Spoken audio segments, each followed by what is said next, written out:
नमस्कार विद्यार्थियों, समाजशास्त्र द्वितीय वर्ष की कक्षा में प्रथम पेपर में आपका मैं डॉक्टर ध्रुव कुमार दीक्षित, प्राध्यापक समाजशास्त्र, केशरवानी कॉलेज जबलपुर, स्वागत करता हूँ। तीसरी इकाई में सामाजिक संगठन, सोशल डिसऑर्गेनाइजेशन, समाज में संगठन और विघटन। फर्स्ट ईयर में हमने पढ़ा था समाज में सहयोग और संघर्ष दोनों रहते हैं, संगठन और विघटन दोनों रहते हैं। ये दो ऐसी प्रक्रियाएं हैं संगठन और विघटन की, ये प्रत्येक समाज में निरंतर चलती रहती है। सामाजिक संगठन संगठनात्मक क्रियाओं से समाज को सशक्त बनाता है, विकसित करता है, स्थायित्व रखता है।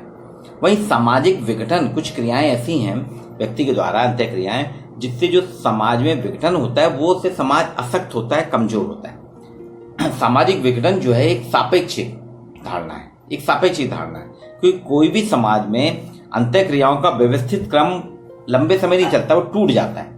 एक व्यवस्थित रूप से जो क्रियाएं होती हैं, अंतः क्रियाएं, उसमें कहीं ना कहीं टूट जाती हैं और उसके कारण क्या होता है, समाज में विघटन की स्थिति उत्पन्न होने लगती है। सामाजिक संतुलन को अगर हम बनाए रखना चाहते हैं तो हमको समाज में विघटन की स्थिति को उत्पन्न होने से रोकना होगा। इसमें क्या होता है कि समाज के जो मूल्य होते हैं, समाज के नियम होते हैं, जब उनका उल्लंघन करने लगते हैं तो समाज की संरचना टूटने लगती है। अभी एक हाल ही का उदाहरण है, लॉकडाउन पीरियड में मुंबई, सूरत, कोयम्बटूर, चेन्नई, दिल्ली, सब जगह श्रमिक लोग कार्य के लिए गए। मार्च में लॉकडाउन हुआ, 5-6 दिन उन्होंने 25 के बाद अच्छे से निपटाए। 20 अप्रैल के बाद से धीरे धीरे उनमें आपका जो सहयोग कर रहे थे, संगठन कर रहे थे, वो सारे मजदूर सड़क पे आने लगे। उनका था कि अब कब तक बंद रहेगी, कब तक, वो घर में बैठे बैठे बोर हो रहे, वो फ्रस्ट्रेटेड होने लगे। चिंता उनके ऊपर इतनी हो गई, फैक्ट्री नहीं खुली, क्या होगा, हम कैसे रहेंगे, आने वाले दिनों में बरसात आने वाली है। फिर कुछ विदेशी लोग जो है उन्होंने अफवाहें फैला दी, ये तो अब 2 साल तक बंद हो गई, कभी खुलेगी नहीं फैक्ट्री। अब धीरे धीरे उनके पास जो पूंजी थी वो खत्म होने लगी। उनमें एक भय आने लगा कि थोड़ा बहुत जो राशन पानी सरकार के द्वारा मिल रहा था, वो भी मुंबई, दिल्ली जैसे बड़े शहरों में हर घर तक, है ना, 1 करोड़ की आबादी वाले शहरों में पहुंचना संभव नहीं था, लेकिन सरकार प्रयास कर रही थी। लेकिन फिर भी आप देखिए, वो वहां पे सामाजिक मूल्यों, है ना, लॉकडाउन को उन्होंने उल्लंघन करा, सड़क पे आने लगे और इतना हंगामा हो गया कि वो कुछ ठीक है, हम पैदल ही चले जाएंगे, पैदल निकलने लगे। तो ये अराजकता की स्थिति आई। इसके कारण लॉकडाउन में सब कुछ बंद होने के बाद भी सरकार ने फिर श्रमिक ट्रेनों की व्यवस्था की। तो सामाजिक विघटन, समाज की संरचना हमारी कई इकाइयों से, एक इकाई नहीं, समाज में कई इकाइयों का संकलन है, जो संस्था, समूह, व्यक्तियों की अंतः क्रियाएं इसमें महत्वपूर्ण होती है। अब विभिन्न इकाइयों के प्रकारों से ये सामाजिक व्यवस्था हमारी बनती है। इसमें कुछ प्रक्रियाएं कभी कभी ऐसी होने लगती हैं जो संरचना के संगठन को बाधित करने लगती है, डैमेज करने लगती है। उससे क्या होता है, संरचना हमारी टूटने लगती है, यानी एक इकाई दूसरी इकाई को बाधित करने लगती है, उसको रोकने लगती है। तो ये जब स्थिति होती है, इसमें सामंजस्य की स्थिति समाप्त हो जाती है। तो उससे क्या होता है, समाज में असंतुलन, इनबैलेंस की स्थिति आ जाती है। बैलेंस जो है समाज का खत्म होता है, असंतुलन की स्थिति आती है, जिसको कि समाजशास्त्री ने कहा, इस असंतुलन की स्थिति को, ये है सामाजिक विघटन। आपने देखा होगा बहुत बड़ी बड़ी बिल्डिंगें होती हैं, उसमें ईंट, लोहा, खिड़की, दरवाजे, बिजली के तार, ये सब एक मिलके पूरी व्यवस्था बनती है। कभी कभी उसमें आग लग जाती है, पता चला शॉर्ट सर्किट, यानी बिजली के तार में कहीं कुछ रुकावट आई, किसी का मेल्ट हो गया, जल गया, तो वो शॉर्ट सर्किट होता है, पूरी बिल्डिंग उसके कारण व्यवधान हो जाता, पूरी बिल्डिंग में धराशायी हो जाती। तो सामाजिक इकाइयां जब अपने किसी दूसरे इकाई के से प्रभावित होकर कार्य करने लगती हैं, अपने वास्तविक कार्य न करके दूसरे कार्य करने लगती हैं, तो सामाजिक विघटन की स्थिति आती है। मैकाइवर और पेज ने कहा था, समाज सामाजिक संबंधों का जाल है। अब इसमें संगठित समाज में ये सामाजिक संगठन संगठित रहते हैं तो ठीक रहता है, लेकिन अगर विघटन होने लगता है तो हमारे सामाजिक संगठन जो है उस पूरी संरचना को अस्त व्यस्त करने लगते हैं। इसलिए सामाजिक विघटन एक नेगेटिव प्रोसेस है। अब इसकी परिभाषाएं देखिए, इलियट और मेरिल कहते हैं, सामाजिक विघटन वह प्रक्रिया है, सोशल डिसऑर्गेनाइजेशन वह प्रक्रिया है जिसमें एक समूह के सदस्यों के बीच सामाजिक संबंध टूट जाते हैं या नष्ट हो जाते हैं। Social disorganization is the process by which relationship between members of group relationship between members of group are broken और dissolve, टूट जाते हैं या समाप्त हो जाते हैं। फेरिस कहते हैं सामाजिक विघटन जो है व्यक्तियों के मध्य प्रकारात्मक संबंधों के उस सीमा तक टूट जाने को कहते हैं। प्रकारात्मक संबंधों के उस सीमा तक टूट जाने को कहते हैं जिसके कारण समूह के जो मान्य कार्य हैं उनको करने में रुकावट आने लगती, बाधा आने लगती है। Social disorganization is the disruption of the functional relation among person to agree that interferes into the performance of the accepted takes of the group। ये फेरिस की परिभाषा है। न्यूमेयर कहते हैं सामाजिक विघटन केवल एक असंतुलित दशा ही नहीं है, सामाजिक विघटन केवल एक असंतुलित दशा ही नहीं है, बल्कि यह मुक्त एक प्रक्रिया है। यह उन घटनाओं और परिस्थितियों को प्रदर्शित करती है जो व्यक्ति और समूह की स्वाभाविक क्रियाशीलता में बाधा उत्पन्न करती है। ये न्यूमेयर का कहना है। न्यूमेयर जो है वो कहते हैं social disorganization is not merely maladjusted condition for it chiefly a process as such it represent series of events and occurrences that tends to disrupt the normal functioning of persons and groups। Landis कहते हैं, pH Landis, सामाजिक विघटन से हमारा तात्पर्य सामाजिक नियंत्रण का इस प्रकार भंग हो जाना है जिससे संपूर्ण सामाजिक व्यवस्था में अव्यवस्था और भ्रम उत्पन्न होने लगे। इसको उसने कहा कि सामाजिक विघटन है। अब इसको देखिए, social disorganisation consist essentially breakdown of social control so that disorder and confusion prevail।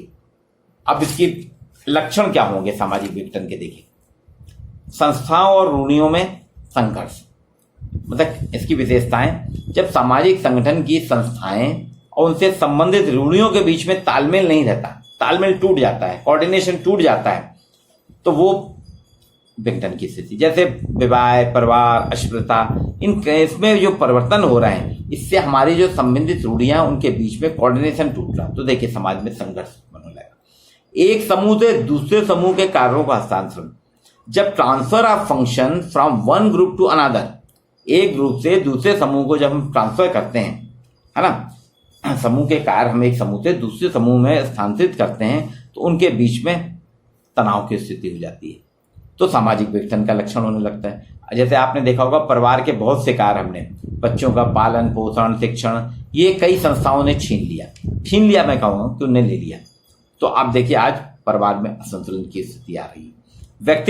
व्यक्तिवादी Adarsh, individual ideals, कुछ समाज में व्यक्तियों के अपने पर्सनल वो होते हैं, आइडिया होते हैं, आइडियल्स होते हैं, वो उनको सर्वोच्च देते हैं, उनका कोई स्वार्थ नहीं देता, वो अपने आदर्शों को ऊंचा मानते हैं।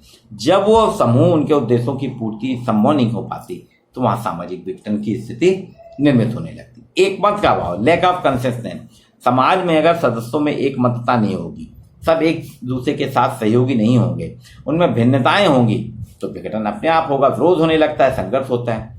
सामाजिक नियंत्रण के साधनों का कम प्रभावशाली होना, lesser effectiveness of the means of social control, समाज में जो सामाजिक नियंत्रण के प्रथा, परंपरा, कानून ये हैं, पुलिस है, अगर इनमें ढिलाई आने लगती है, लूजनेस होती है, तो समाज में विघटनकारी तत्व हावी हो जाते हैं। अब इसको फेरिस ने कुछ और लक्षणों का उल्लेख किया। फेरिस ने समाजशास्त्री, वास्तव में क्या है, समाज में औपचारिकता या दिखावा, फॉर्मलाइज्म होता है, लोग दिखावा करते हैं, वो दिखावे के कारण वहां पे विघटन की स्थिति आती है।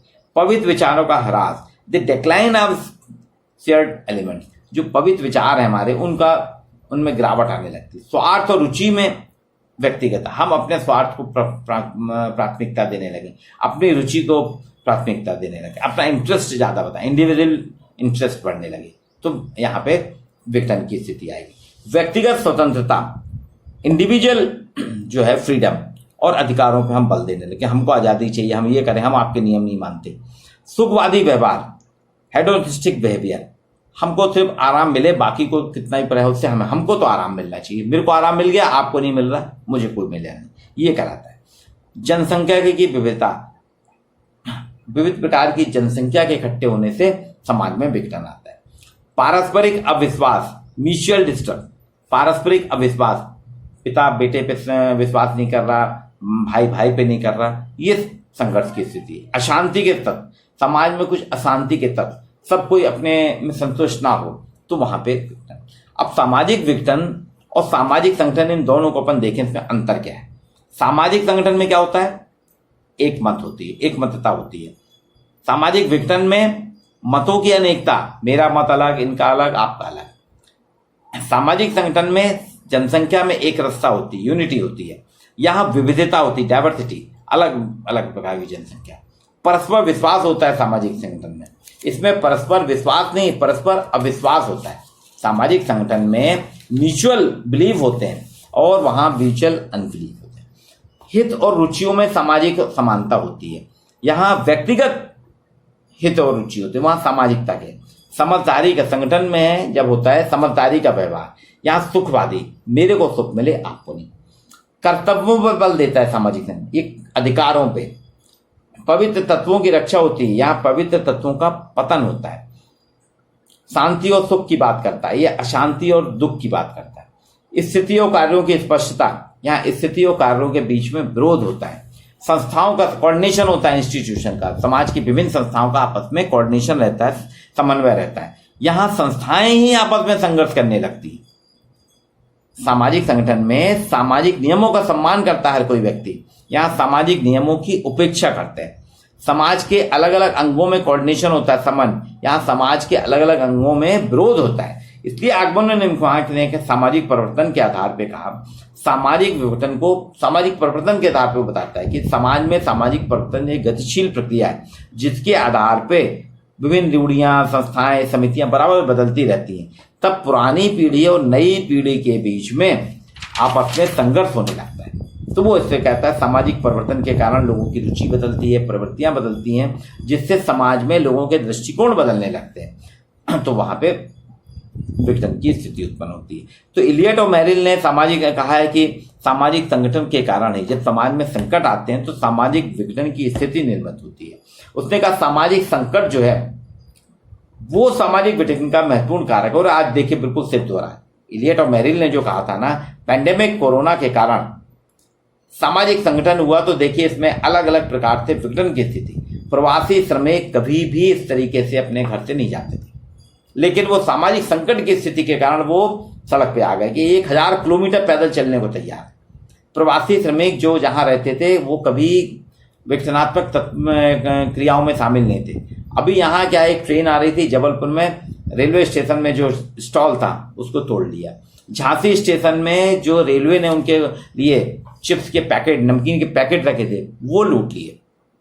मतलब अराजकता की स्थिति, ये सामाजिक संकट है ना। तो वो व्यक्ति जो कभी अराजक नहीं था, प्रवासी श्रमिक बहुत सामान था, अपने काम से काम रखता था और कोई मतलब नहीं, वो आज अराजक हो गया है। तो इलियट और मेरिल ने सही कहा था, सामाजिक संगठन के कारण समाज में सामाजिक विघटन की स्थिति निर्मित होती है। ये है हमारा सामाजिक संगठन और सामाजिक विघटन। अब इसमें सामाजिक विघटन की जो प्रक्रियाएं हैं, इसको हम अगली क्लास में पढ़ेंगे। आज इतना ही।